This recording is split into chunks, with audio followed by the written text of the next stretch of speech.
ഈശോയിലെ ഏറ്റവും പ്രിയപ്പെട്ട സൗരങ്ങളെ കർത്താവിന് വലിയ അനുഗ്രഹത്തിൽ നമുക്കൊരു ദിവസം കൂടെ പൂർത്തിയാക്കാൻ വേണ്ടി സാധിച്ചു. ഈശോയോടൊപ്പം ഈശോയുടെ മടിയിൽ ഇന്ന് രാത്രി നമ്മൾ വിശ്രമിക്കാൻ വേണ്ടി പോവാണ്.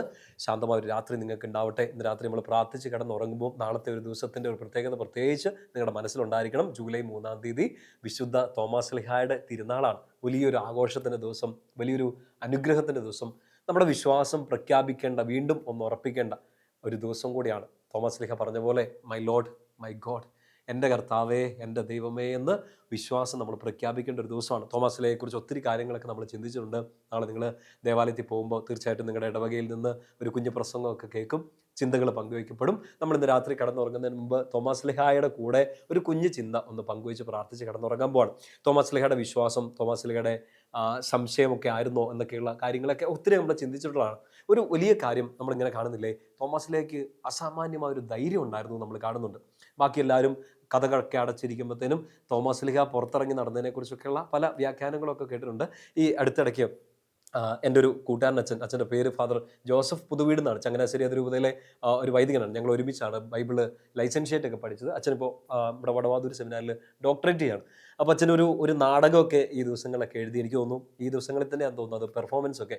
അപ്പോൾ ഞങ്ങളിങ്ങനെ ഒരു കഥയൊക്കെ ഇങ്ങനെ പങ്കുവയ്ക്കുകയും ഷെയർ ചെയ്യുകയൊക്കെ ചെയ്തുകൊണ്ടിരുന്ന സമയത്ത് വളരെ കൗതുകകരമായ ഒരു കാര്യം തോമാസ് ശ്ലീഹയെക്കുറിച്ച് ഇങ്ങനെ ചർച്ച ചെയ്യുകയുണ്ടായി. എനിക്ക് തോന്നുന്നത് നാടകരൂപത്തിൽ വരുമ്പോഴത്തേനും വളരെ സുന്ദരമായിരിക്കും തോന്നുന്നു.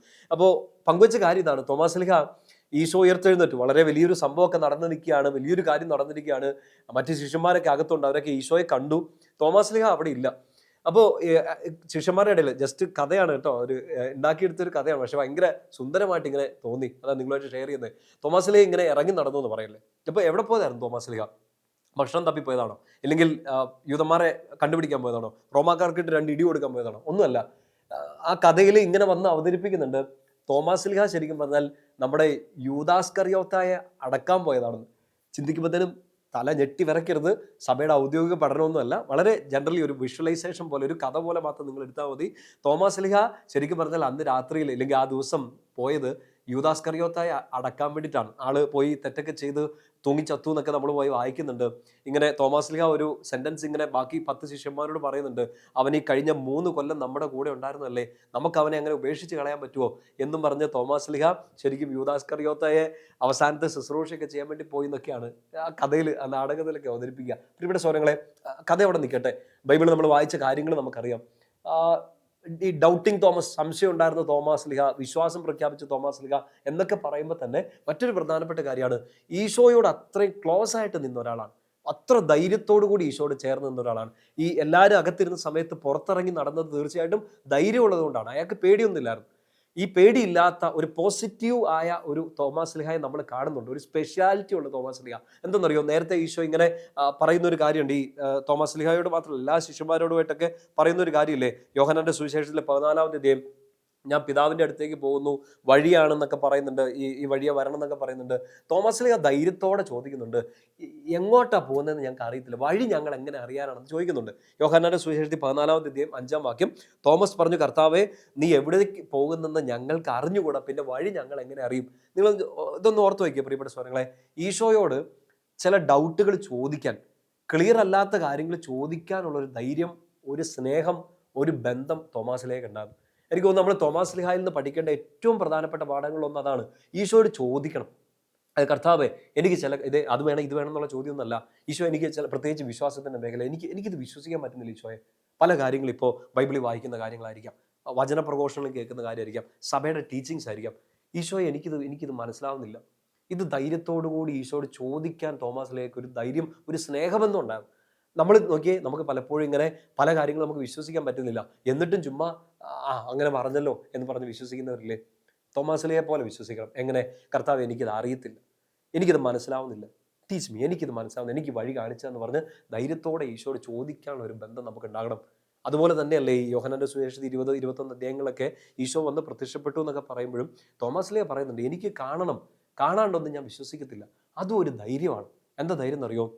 ഉള്ളിൽ ഡൗട്ടുകൾ ഉണ്ടെങ്കിൽ എനിക്ക് ക്ലാരിറ്റി വേണം, അത് എൻ്റെ ഈശോയോട് തന്നെ, എനിക്ക് ഈശോയെ കാണണം എന്നുള്ള ഒരു അസാമാന്യ ധൈര്യത്തിൽ നിന്ന് അത് വരിക.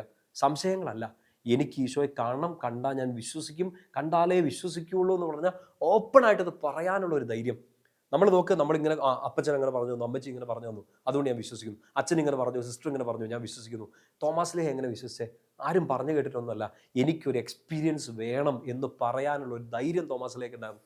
നമ്മൾ ശരിക്കും ഈശോയുടെ കുഞ്ഞുമക്കൾ, നമ്മുടെ പ്രിയപ്പെട്ട തോമാസ് ലീഹയുടെ വലിയൊരു മാതൃക നമ്മൾ ഉൾക്കൊള്ളുന്നുണ്ടെങ്കിൽ ഈ ഒരു വിശ്വാസം നമ്മുടെ ഉള്ളിൽ വേണം. കർത്താവേ, എനിക്കിത് മനസ്സിലാവുന്നില്ല, എനിക്ക് ഈ വചനം വായിച്ചിട്ട് പിടികിട്ടുന്നില്ല, എനിക്കിത് കേട്ടിട്ട് വിശ്വസിക്കാൻ പറ്റുന്നില്ല, എല്ലാ ദിവസവും വചനം വായിക്കുന്നു, കേൾക്കുന്നു, പക്ഷേ എനിക്കൊരു എക്സ്പീരിയൻസ് വേണം. അത് ചോദിക്കാനുള്ള ഒരു ധൈര്യം, ഒരു ആത്മബന്ധം നമുക്ക് ഈശോയുമായിട്ട് വേണം. പ്രിയപ്പെട്ട സഹോദരങ്ങൾ, നാളെ തോമാസ് ലീഹയുടെ ഈ തിരുനാൾ ആഘോഷിക്കുന്ന ദിവസം പ്രത്യേകിച്ച് തോമാസ് ലീഹയുടെ ഒരു മധ്യസ്ഥം വഹിച്ച് എനിക്ക് ഈശോയെ നന്നായിട്ട് വിശ്വസിക്കാൻ, സംശയങ്ങൾ കൂടാനല്ല, സംശയങ്ങൾ ഉണ്ടെങ്കിൽ തന്നെ അത് ക്ലിയർ ചെയ്യാൻ, കൂടുതൽ പഠിക്കാൻ, വചനം പഠിക്കാൻ, സഭയുടെ പഠനങ്ങൾ പഠിക്കാൻ, എൻ്റെ വിശ്വാസത്തെ ഊട്ടിയുറപ്പിക്കുന്ന രീതിയിൽ ഒരു ഡിവൈൻ എക്സ്പീരിയൻസ്, ദൈവിക അനുഭവങ്ങൾ എനിക്ക് ഉണ്ടാവാൻ തോമാസ് ലീഹായെ എനിക്ക് വേണ്ടി ഈശോയുടെ അടുത്ത് സംസാരിക്കണമേ എന്ന് നിങ്ങളെല്ലാവരും പ്രാർത്ഥിച്ചേ. എൻ്റെ ഒടുക്കം തോമാസ് ലീഹയെ പോലെ നമുക്ക് പറയാൻ പറ്റണം, എൻ്റെ കർത്താവ്, എൻ്റെ ദൈവം, മൈ ലോർഡ്, മൈ ഗോഡ്. അവർ പറഞ്ഞു കേട്ടതല്ല, ഇവിടുന്ന് വായിച്ചതല്ല, എക്സ്പീരിയൻസിൽ നിന്ന് എന്നെ കാണാൻ വരുന്ന, എനിക്ക് സംശയങ്ങൾ ചോദിക്കാൻ പറ്റുന്ന, ഞാൻ സംശയം ചോദിച്ചാൽ എനിക്ക് ഉത്തരം തരാൻ പറ്റുന്ന, എന്നോട് ചേർന്ന് നിൽക്കുന്ന ഒരു ഈശോയെയാണ് എൻ്റെ കർത്താവും എൻ്റെ ദൈവവുമായി ഞാൻ ഏറ്റുപറയുകയും വിശ്വസിക്കുകയും ചെയ്യുന്നത് എന്ന് തോമാസ് ലീഹയോട് ചേർന്ന് നമുക്കും പ്രഖ്യാപിക്കാൻ സാധിക്കട്ടെ. പ്രിയപ്പെട്ട സഹോദരങ്ങൾ, രാത്രി ശാന്തമായി കിടന്നുറങ്ങുക. നാളെ പരിശുദ്ധ ബലി അർപ്പിക്കും. പ്രത്യേകിച്ച് തോമാസ് ലീഹയോട് മധ്യസ്ഥം വഹിക്കുക. ഈശോയെ സ്നേഹിച്ചതുപോലെ നമുക്കും തോമാസ് ലീഹയെ പോലെ ഈശോയെ സ്നേഹിക്കാൻ പറ്റട്ടെ. ഈശോയുടെ ശരീരത്തിൽ പോയി തൊട്ടോളാൻ ഈശോ അനുവാദം കൊടുത്ത തോമാസ് ലീഹ വന്ന് തൊട്ടതായിട്ടൊന്നും ബൈബിളിൽ കാണുന്നില്ല. പക്ഷേ നമുക്ക് വിശുദ്ധ കുർബാനയിൽ നമ്മളെ ഈശോ ഇങ്ങോട്ട് വന്ന് തൊടുന്നുണ്ട്, നമ്മുടെ ഉള്ളിലോട്ട് ഇറങ്ങി വരുന്നുണ്ട്.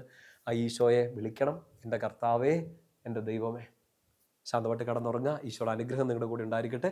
വിശുദ്ധ തോമാസ് ലീഹയുടെ മധ്യസ്ഥം നിങ്ങൾക്ക് തുണയായിരിക്കട്ടെ. നമ്മുടെ കർത്താവ് ഈശോ മിശിഹായുടെ കൃപയും പിതാവായ ദൈവത്തിൻ്റെ സ്നേഹവും പരിശുദ്ധാത്മാവിൻ്റെ സഹവാസവും കൂടി ഉണ്ടായിരിക്കട്ടെ, ഇപ്പോഴും എപ്പോഴും എന്നേക്കും. ആമേൻ. ഈശോ മിശിഹായ്ക്ക് സ്തുതിയായിരിക്കട്ടെ.